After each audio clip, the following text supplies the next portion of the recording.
Lecture 12 chapter 3 cell in series and in parallel. तो हमने series वाला जो है वो तो देख लिया था, हमारा पैरेलल कनेक्शन जो है वो करना बाकी था। सो पैरेलल कनेक्शन में क्या होता है वो अगर हम देखें तो कि हमारा जो सेल है उसका पॉजिटिव टर्मिनल एक साइड एक एंड पे कनेक्ट किया हो एंड जो नेगेटिव टर्मिनल है उसे दूसरे एंड पे कनेक्ट किया हो, तो इस टाइप का जो कनेक्शन होगा वो हमारा क्या होगा, पैरेलल कनेक्शन। सीरीज वाले में हमने क्या देखा था कि जो दोनों सेल होते हैं उनके एक एक टर्मिनल्स जो है वो एक दूसरे के साथ कनेक्टेड होते हैं एंड जो उनका दूसरा वाला टर्मिनल होता है वो क्या होता है, वो फ्री होता है। बट यहाँ पर क्या होगा कि सेल का एक टर्मिनल जो है वो भी कनेक्टेड होगा एंड जो दूसरा होगा वो भी कनेक्टेड होगा। तो इसीलिए यहाँ पर इस टाइप का जो कनेक्शन होता है वो हमारा क्या होगा, पैरेलल कनेक्शन होता है। तो यहाँ पर हमारे पास दो सेल दिए हुए हैं पैरेलल कनेक्शन में कि जिसमें से एक का ईएमएफ जो है वो क्या है एप्सिलॉन 1 एंड दूसरे का ईएमएफ है एप्सिलॉन 2 एंड इसी में इनका जो इंटरनल रेजिस्टेंस है वो ये वाले जो सेल है उसका इंटरनल रेजिस्टेंस हो सपोज R1 एंड इसका जो इंटरनल रेजिस्टेंस है वो हो R2। फिर यहाँ से जो है हमारा करंट आई आ रहा है तो वो यहाँ ऐसे दो में डिफर होगा, तो यहाँ क्या हो जाएगा, ये I1 एंड ये क्या है I2। तो ऐसे अगर हम देखें तो ये B1 के पास वाला अगर हमें टोटल करंट देखना है तो ये टोटल करंट क्या, कि यहाँ से ये जो करंट आ रहा है एंड ये करंट आ रहा है ये दोनों मिलके इधर जाएगा।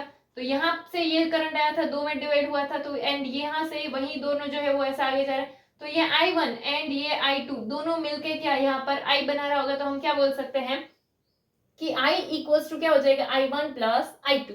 अभी यहाँ पे हमारा ये जो B1 पॉइंट है एंड B2 पॉइंट है, यहाँ पर अगर हमें पोटेंशियल फाइंड करना हो तो B1 का पोटेंशियल क्या हो जाए VB1 एंड B2 का जो पोटेंशियल होगा वो हमारा क्या हो जाए VB2। तो यहाँ पर अगर हमें ये दोनों सेल के लिए अगर पोटेंशियल डिफरेंस फाइंड करना है तो जो पोटेंशियल डिफरेंस होगा हमारा वो क्या आ जाएगा VB1 माइनस VB2 आ जाएगा। सो यहाँ पे हम क्या, पहले हम ये वाला जो है EMF1 वाला जो सेल है उसके ये वाले के लिए देखें तो हमारा क्या हो जाएगा, पोटेंशियल डिफरेंस जो है वो क्या है VB1 माइनस VB2 एंड यहाँ पर क्या आ जाएगा, यहाँ पर जो सेल है उसका EMF क्या है एप्सिलॉन 1 एंड यहाँ पर जो करंट है वो क्या है I1 एंड जो उसका रेजिस्टेंस है वो R1। तो इसीलिए क्या हो जाएगा एप्सिलॉन 1 माइनस I1 R1। ये हमने देखा था एप्सिलॉन माइनस IR के हिसाब से। फिर अगर यही चीज अगर हम ये नीचे वाले के लिए देखते हैं तो जो पोटेंशियल डिफरेंस है वो तो पॉइंट्स तो वही दो है, इसलिए क्या आएगा VB1 माइनस VB2। बट यहाँ पर क्या आ जाएगा, हमारा जो EMF है वो क्या है एप्सिलॉन 2, जो पास होने वाला करंट है वो है I2 एंड जो रेजिस्टेंस है वो है R2। तो इसीलिए ये क्या हो जाएगा एप्सिलॉन 2 माइनस I2 R2। अभी सपोज कि हमारा जो पोटेंशियल डिफरेंस है उसे हम क्या बोल दे V, यानी कि VB1 माइनस VB2 जो है वो क्या हो जाए V। तो इस वाले इक्वेशन में अगर हम देखें तो यहाँ इसकी जगह हम क्या लिख देंगे V एंड ये क्या हो जाएगा एप्सिलॉन 1 माइनस I1 R1। फिर यहाँ पर सेम इस इक्वेशन के लिए कह रहे तो क्या हो जाएगा, ये भी हमारा क्या हो जाएगा V इक्वल्स टू में क्या हो जाएगा एप्सिलॉन 2 माइनस I2 R2। तो ये इक्वेशन यही बस सिर्फ हमने क्या किया VB1 माइनस VB2 की जगह पर दोनों ही इक्वेशन में V पुट कर दिया।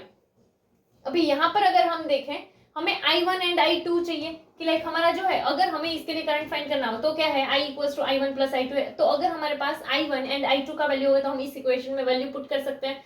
तो हम इसका वैल्यू जो है वो सपोज I1 एंड I2 के लिए बनाते हैं। तो ये जो पहला वाला इक्वेशन है यहाँ पर हमारा I1 है, तो ये I1 फाइंड करने के लिए क्या करना पड़ेगा कि सपोज ये वाला जो एप्सिलॉन 1 है उसको हम यहाँ से यहाँ भेज दें। ठीक है, एक काम करते हैं, ये जो है ना हमारा ये I1 जो है वो फाइंड करना है, ये जो पूरा टर्म है ना उसे हम यहाँ से यहाँ भेज देते हैं। तो ये I1 R1 plus V equals to epsilon 1, फिर ये V जो है वो यहाँ प्लस उसे इक्वल टू के इस साइड भेज देते हैं तो फिर वो माइनस में आ जाएगा, इसीलिए क्या आया माइनस V। अभी ये I1 R1 ये मल्टीप्लाई में यहाँ से यहाँ आएगा तो डिवाइड, तो इसीलिए अपॉन में क्या आ गया ये R1। तो इस तरह से हो गया कि I1 इक्वल्स टू हमें क्या मिल जाएगा epsilon 1 minus V upon R1। फिर अगर हम ये सेकंड वाले इक्वेशन में देखें तो भी सेम होगा, ये इधर माइनस इक्वल टू के इधर भेजे वो प्लस में एंड उस तरह से तो हमारा जो I2 आएगा वो भी हमारा क्या होगा epsilon 2 minus V upon R2।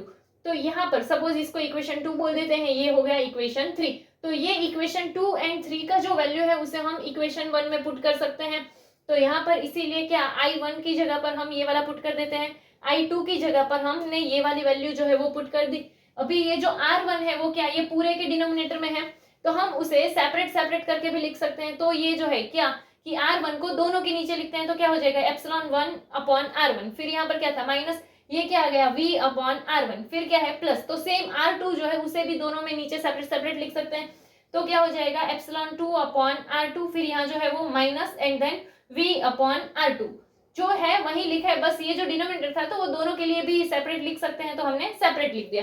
फिर यहाँ पर ये हमारा क्या है, ये एप्सिलॉन वाला टर्म, ये भी एप्सिलॉन, दोनों एप्सिलॉन वाले टर्म को सपोज एक साथ ले आते हैं तो क्या हो जाएगा, पहले हमारा एप्सिलॉन 1 r1 था, फिर ये वाला जो है ये वाला टर्म पहले लिख देते हैं, तो क्या एप्सिलॉन 2 r2। तो जो बचे हुए टर्म्स है वो क्या है, minus v upon r1 and यहाँ पर क्या है माइनस v अपॉन r2। तो ये जो दोनों टर्म्स है कि minus v upon r1 and v upon r2, तो दोनों में से हम माइनस को कॉमन निकालेंगे तो क्या हो जाएगा माइनस एंड क्या आ जाएगा v अपॉन r1 प्लस क्या हो जाएगा v अपॉन r2। फिर ये दोनों में v है तो v कॉमन निकलेगा, तो इसीलिए बाहर v लिख सकते हैं। एंड जब v चला गया तो यहाँ क्या बचा होगा 1 upon r1 and plus 1 upon r2। यहाँ पर ये दोनों का माइनस था बट यहाँ पर माइनस कॉमन निकाल लिया, इसीलिए ऐसा हुआ है। तो ये हमारा इक्वेशन जो मिला, ये हमें क्या i का वैल्यू मिल गया। सपोज कि हमें ये इक्वेशन को v के लिए, पोटेंशियल के लिए बनाना हो तो क्या कर सकते हैं, तो एक काम करते हैं, ये वाला जो है हमारा पोटेंशियल, ये यहाँ किस में, ये पूरा टर्म होगा एक, ये किस में है माइनस में, इसे हम यहाँ से इस साइड ले जाते हैं तो किस में आ जाएगा, प्लस में आ जाएगा। तो इसके साथ यहाँ पर हमारा क्या होगा प्लस i, क्योंकि यहाँ पर i ऑलरेडी पहले से ही था, बट हमें सिर्फ पोटेंशियल चाहिए तो पहले हम यहाँ से ये जो सारी चीज है उसे रिमूव करने की कोशिश करते हैं। तो यहाँ i जो है वो प्लस में है, उसे अगर हम इक्वल टू के इस साइड भेजेंगे तो क्या आ जाएगा माइनस में आ जाएगा। तो ये हमारा जो है ऐसा बन जाएगा। एंड क्या कि इसमें हमारा ये एप्सिलॉन 1 अपॉन r1 है, एप्सिलॉन 2 अपॉन r2 है, डिनोमिनेटर इक्वल करना हो तो क्या करना पड़ेगा कि यहाँ r2 है, ऊपर और नीचे r2 से मल्टीप्लाई करना पड़ेगा। यहाँ पर r1 है तो ऊपर और नीचे क्या कर देते हैं r1 से मल्टीप्लाई कर देते हैं। ये क्रॉस क्यों किया है, ऐसे क्रॉस मल्टीप्लाई, ताकि डिनोमिनेटर सेम हो जाए। तो अभी हमारा क्या हो जाएगा epsilon 1 r2 plus epsilon 2 r1 and इसके नीचे क्या है r1 r2 एंड इसके नीचे भी क्या है r1 r2, डिनोमिनेटर सेम है तो एक बार में लिख सकते हैं। तो इसीलिए यहाँ जो है नीचे क्या आ गया हमारा r1 r2 एंड यहाँ ऊपर जो था वो क्या है एप्सिलॉन 1 r2, तो यहाँ क्या आ गया एप्सिलॉन 1 r2 प्लस यहाँ पर क्या आया था एप्सिलॉन 2 r1, तो ये भी क्या आ गया एप्सिलॉन 2 r1। एंड अगर हम सपोज इसमें भी ऐसे करें तो क्या हो जाएगा हमारा ये कि यहाँ पर क्रॉस मल्टीप्लाई करेंगे तो ऊपर नीचे r2 से मल्टीप्लाई करेंगे, एंड इसमें अगर क्रॉस मल्टीप्लाई करेंगे तो ऊपर नीचे r1 से मल्टीप्लाई करेंगे। तो देखो ऊपर क्या गया है यहाँ r2 अपॉन में क्या है r1 r2, यहाँ पर क्या है r1 अपॉन में क्या है r1 r2, तो डिनोमिनेटर सेम है तो उसको एक बार लिखेंगे, यानी क्या नीचे यहाँ क्या आ गया r1 r2 आ गया एंड यहाँ ऊपर जो था वो क्या r1 प्लस r2 ऐसा आ गया। एंड ये i जो है वो पॉजिटिव से यहाँ नेगेटिव में आया है।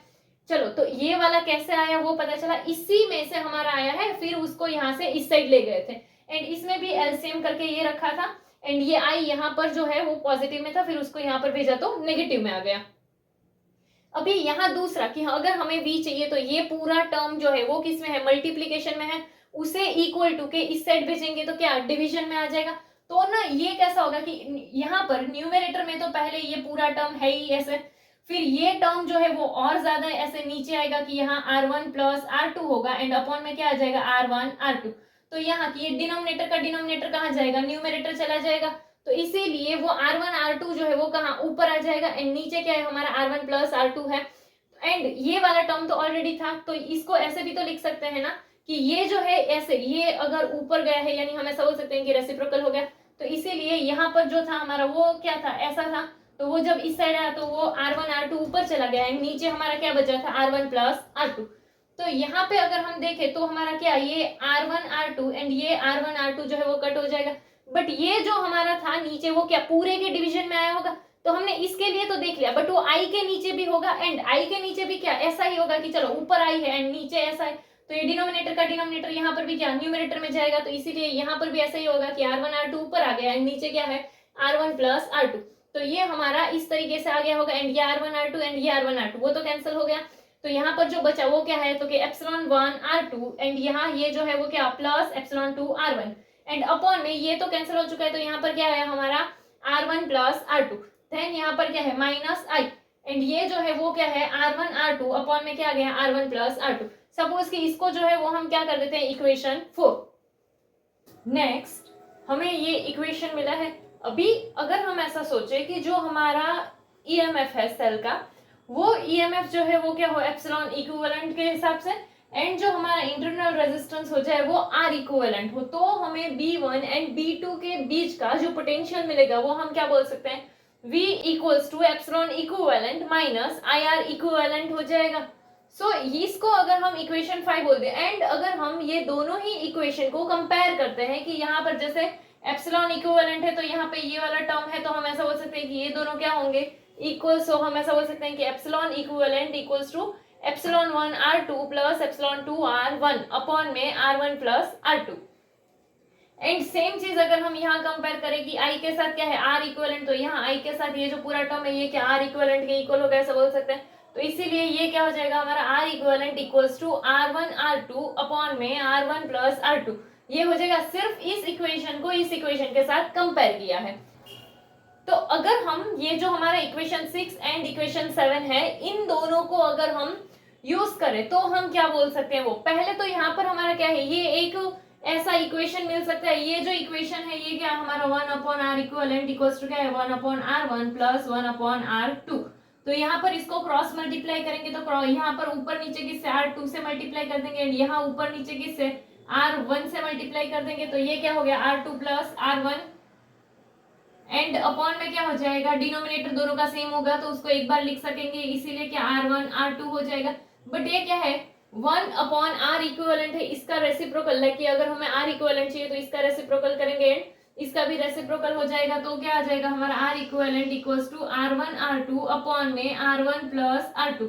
सो यहाँ पर ये हमें ऐसा ही मिला है, तो हम इसके लिए क्या बोल सकते हैं कि ये क्या है 1 upon R equivalent equals to 1 upon R1 plus 1 upon R2।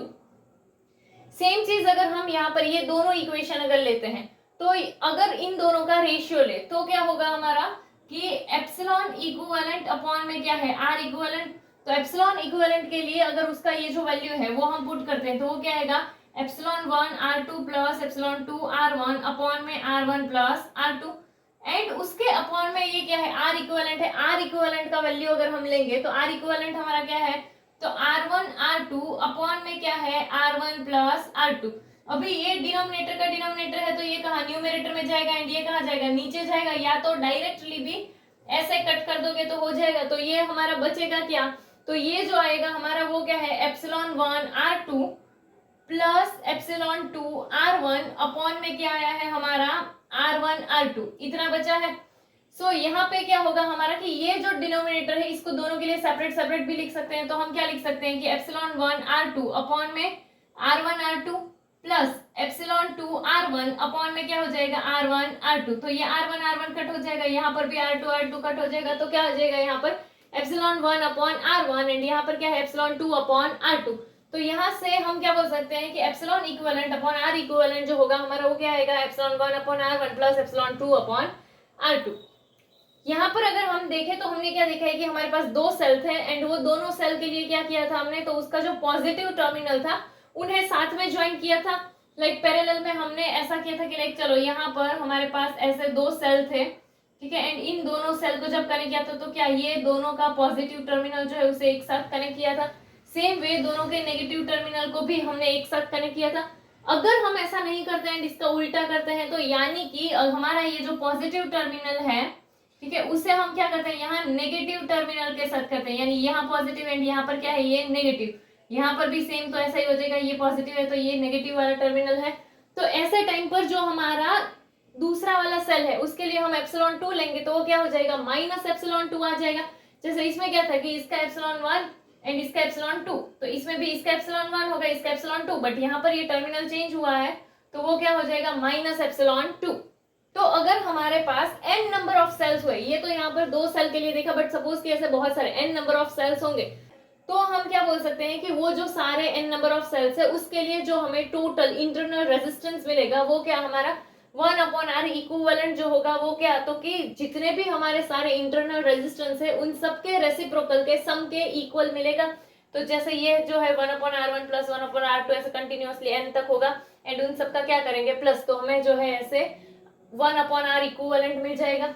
And यहाँ पर कि उसके लिए ये जो हमने रेशियो देखा था epsilon equivalent upon R equivalent, तो वो भी क्या होगा हमारा, तो वो भी सेम ऐसे n नंबर तक चल रहा होगा, जैसे epsilon 1 upon R1 plus epsilon 2 upon R2 plus epsilon 3 upon R3 ऐसे continuously epsilon n upon Rn तक चल रहा होगा एंड उन सबका क्या करेंगे हम प्लस।